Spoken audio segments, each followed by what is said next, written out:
அண்ணன் சீமான் அவர்களுக்கு வணக்கம். தம்பியினுடைய ஹம்பிள் ரெக்வஸ்ட், தயவு செய்து பத்திரிகையாளர் சந்திப்பெலாம் நடத்தாதீங்க, போராட்டம்லாம் நடத்தாதீங்க. அதே மாதிரி நாம் தமிழர் கட்சியும் சரி, எந்த ஒரு விஷயத்துக்கும் போராட்டம் பண்ணாதீங்க.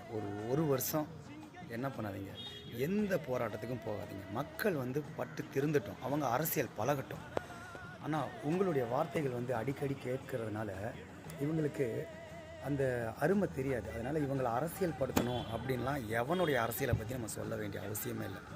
சரிங்களா? பத்திரிகையாளர் சந்திப்பு வேணாம். அவங்கள நம்ம அவாய்ட் பண்ணுவோம். அறிக்கை மட்டும் விடுங்க. நாம் தமிழர் கட்சியினுடைய தொண்டர்களும் சரி, எந்த போராட்டத்திலையும் கலந்துக்கிறாதீங்க.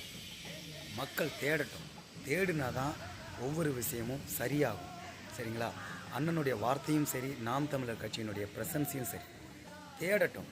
அதையும் மீறி நான் பத்திரிகையாளர் சந்திப்பேன், அரசியல் படுத்துவேன், போராட்டத்தில் பண்ணுவேன்னா என் ஓட்டு உங்களை பாதிக்க போகிறதில்ல. ஆனால் நான் நாம் தமிழர் ஆதரவு கிடையாது.